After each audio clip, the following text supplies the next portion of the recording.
Hey guys, welcome to an interesting video on Wild Rift. So today we're back with a Nilah jungle supplementary guide. And I know I said I wouldn't really be making any videos until I came back from Korea, but I thought that in Korea it's a good time to show the Korean server, and I just felt like making a video. So probably we won't be having too many of these, but we're just gonna take a look and jump straight into this one. So recently in the latest patch 4.4D, Nilah jungle just got nerfed in terms of her Q damage against monsters, and I'm not sure if it affects the enhanced auto attack you get from your Q as well, but either way, her jungle clear is a lot slower and it's very noticeable. We'll talk a little bit more about that in the gameplay, but first let's quickly cover the items, runes, and spells. So first up, we're going to start off with the lethality boots and collector, because I feel like when you play Nilah jungle, you kind of need to snowball a lot more than Nilah and lane. Nilah and lane, you can sort of go for a lot slower of a build without building any kind of lethality, which we will probably cover this build sooner or later.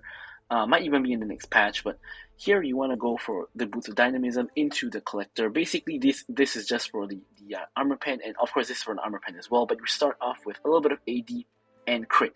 Now, strangely enough, I find that the Collector passive on Nilah is actually kind of useful, because a lot of times when you auto-attack people, they're left at really low HP, and I actually found that the Collector did actually help me quite a bit in terms of the passive, but you guys know my stand. I'm generally not a huge fan of Collector, so you could technically skip the Collector as well. But this is the build that I went for in this game. So next up, we have Bloodthirster for the damage, as well as, of course, the physical vamp. You also get the bonus stats when you're high on health. And then, of course, we go for our IE for the extra crit damage, as well as the AD. And our last crit item is going to be the Mole Reminder, of course, for the armor pen, as well as the Weaver's Wounds. And for the last item, as usual, it's very situational. So we can, of course, go for the GA for the revive and the armor. Of course, another better armor option is actually going to be Death's Dance, because you are a melee champion, which basically means that you're going to get the full effect of the Death's Dance. So if you're into a very heavy AD team like I am in this game, Death's Dance is actually a really good final item. We also have, of course, if you're into a heavy AP team, Spirit Visage is actually way better than Maw, simply because you have a lot of healing in your kit, so this is going to enhance your healing by a lot and increase your survivability by a lot more. Of course, you have more general options as well, like, of course, Steroid's Gauge for health and damage, and you also can go for the newly buffed Twin Guard, of course, and Anti-Burst is going to be Crown, but I haven't actually ever built this one myself.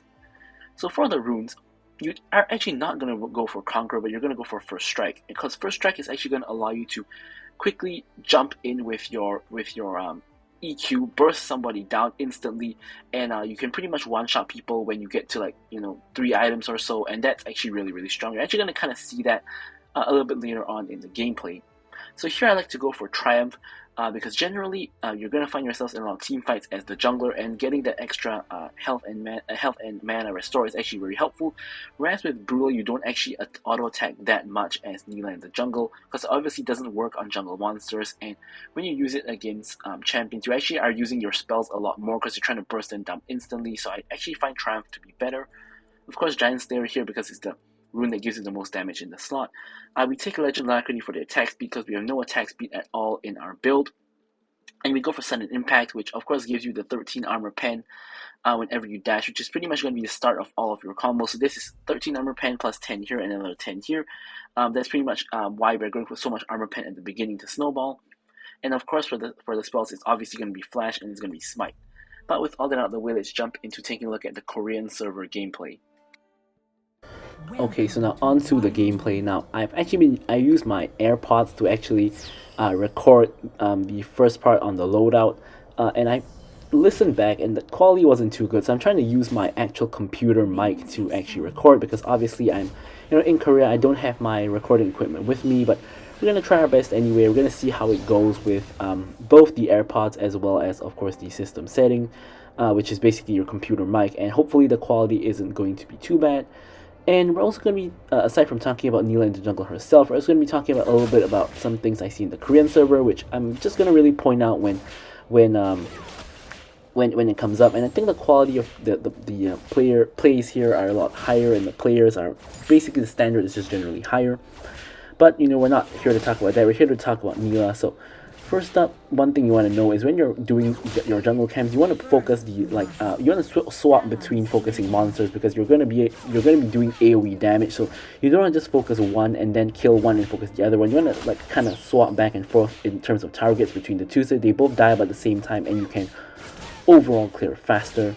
Now, as I mentioned just now in the intro, basically they nerfed your Q damage to jungle monsters, as well as, of course, I believe the empowered attack, like this one that your attack is empowered, is also reduced, because I feel that her clear is a lot slower. You clear a good 20 seconds before after like a normal jungler. So here we're up against a Warwick. He's going to be basically clearing roughly 20 seconds faster than us, which basically means by the time we reach around our blue buff is around the time that he finishes his clear.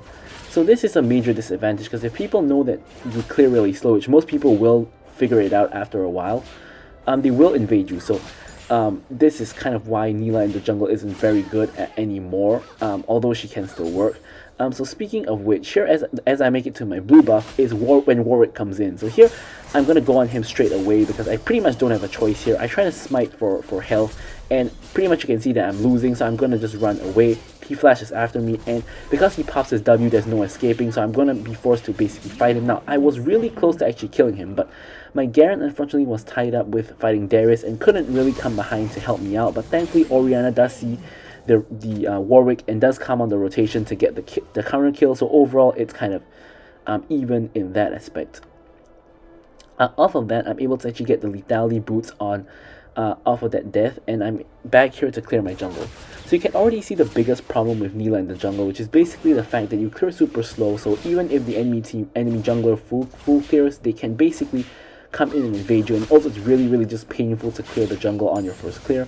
Of course, when you get like one item onwards, it's pretty much going to be like very similar in terms of the fact that you're not going to be having a lot of trouble clearing, but anything before that is pretty much just going to be really painful to clear the jungle, and it's just a really big disadvantage, because you're going to be slower to place. Even if you don't get invaded, you're going to be slower to place.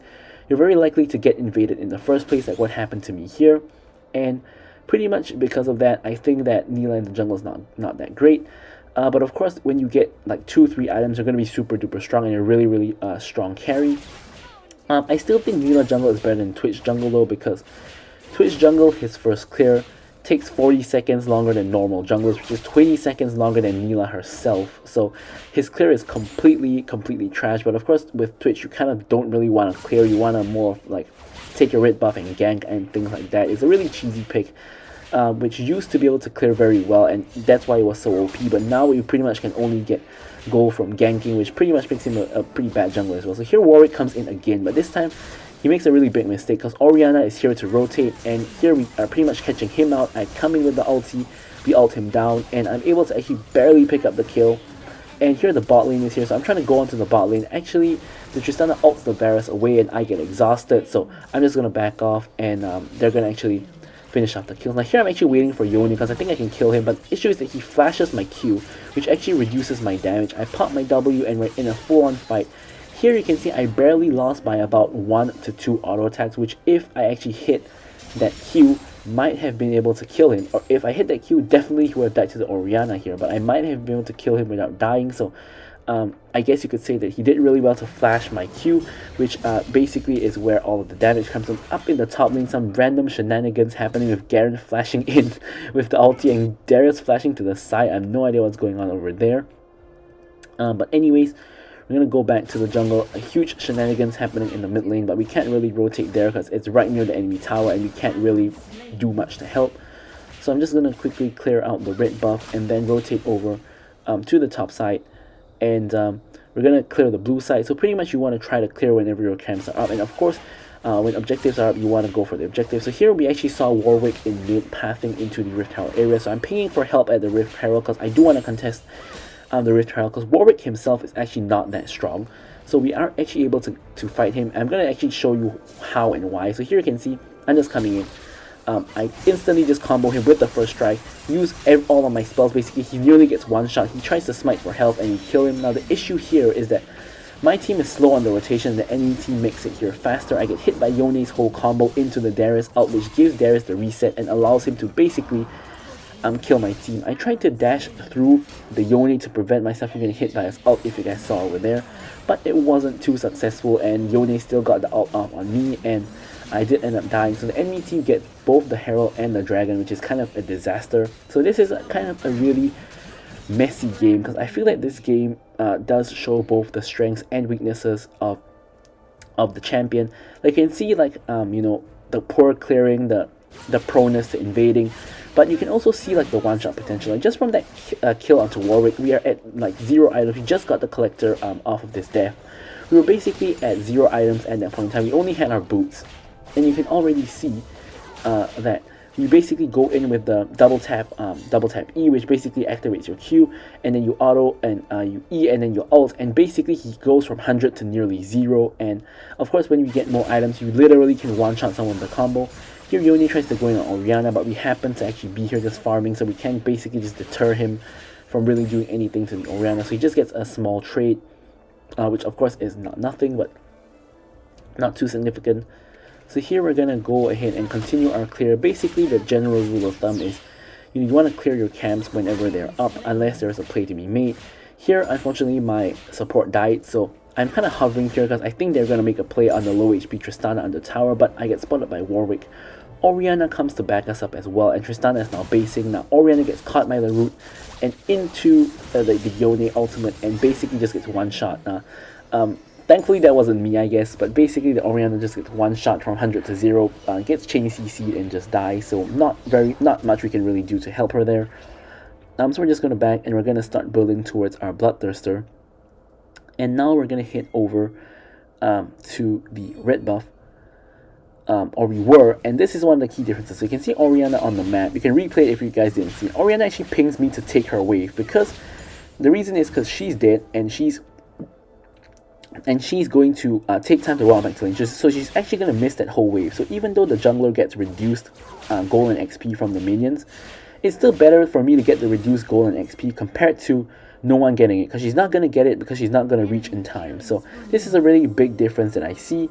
You know, in other servers, sometimes you just think you're trying to steal their minions. So here I'm trying to set up a dive. I'm trying to wait for them to push in, but they actually make the play already. So I'm going to have to go here under tower without the minions to cut off Varus' escape. I tank like 3 tower shots, but I'm able to pick up the kill onto the Varus.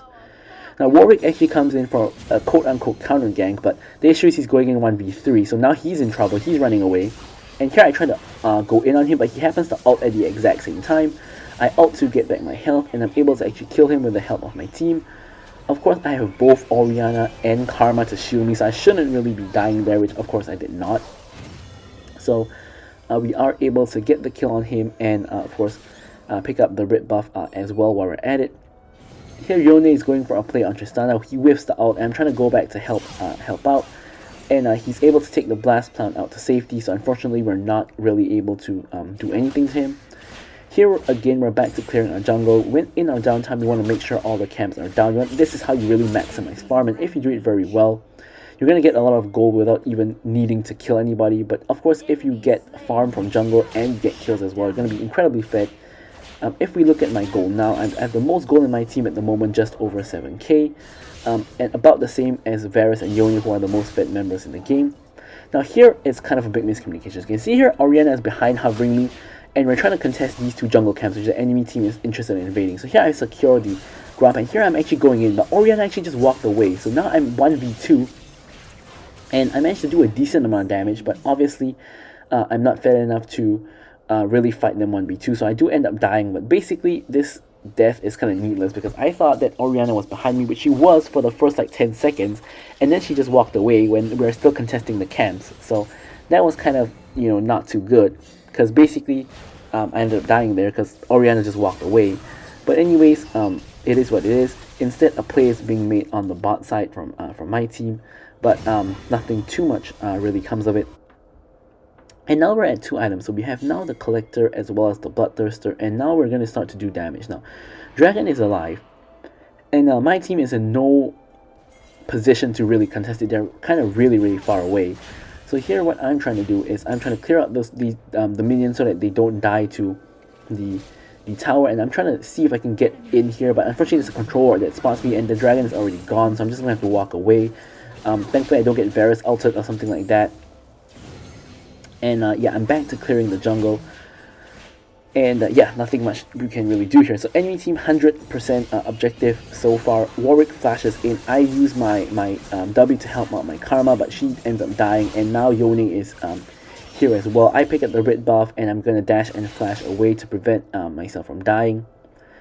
And that's pretty much the best I can do. At least I secured the red buff, I guess, because the whole enemy team rotated and I'm not able to trade the kill back onto Warwick, unfortunately. So really nice macro and rotations by the enemy team.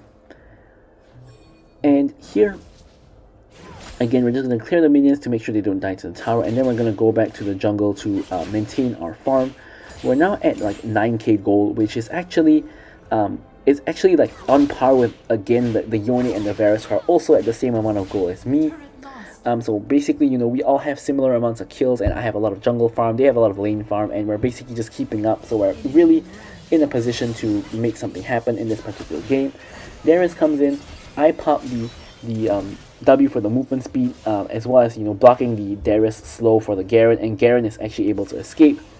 Yone is still chasing without his actual ghost, and now he uses the E, comes over for the chase, but nothing too much happens. I'm trying to defend the mid lane here, but it's kind of dangerous with the very fat Yone over there. Garen now just runs straight at them, so I'm running together with him.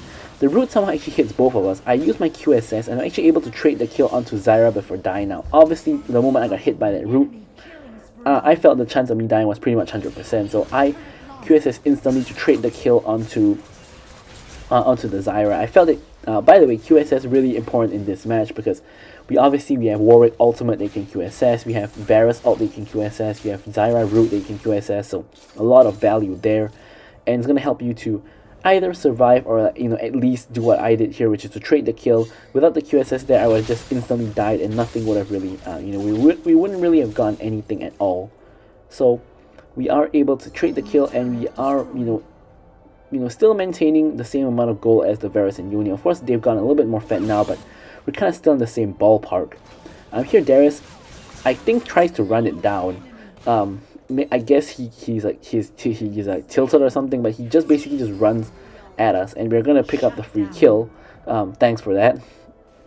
And since no one is bot, I'm just gonna quickly push out the bot wave, and then hit back into the bot side jungle to farm. I can clear a bot to top. You can see that after I clear the Krugs, the red buff is going to spawn, and then I can go to the Raptors and go to the blue side, which is now gonna spawn. If no play is being made by my team or the enemy team anywhere, I can just full clear my jungle and, you know, get all my farm, and then of course build towards my IE. Ward is spotted here, so just gonna quickly clear the ward. My team is just basically all ARAMing in mid, trying to apparently push down the mid tower or something like that. So I know a play is gonna happen here because we can see all the enemy team members are coming. So here I'm gonna hover my team. I'm gonna pop the sweeper to make sure I'm not spotted. So here I'm just waiting for a play to happen, and if nothing happens, I can go back to farming. A play is happening. Darius is just running straight at them. I jump into the backline, get an ulti onto the enemy bot lane, and one-shot them. I'm getting like 300 gold. I think Darius was starting a surrender vote there, so he just stood there AFK. And here at this point, the enemy team has had enough, and they end up actually surrendering. And that play on killing the enemy backline, I guess, was the last straw, and we actually end up winning the game off of that. So hopefully you guys enjoyed the video and the Korea content, I guess. So thank you guys so much for watching the video, and goodbye.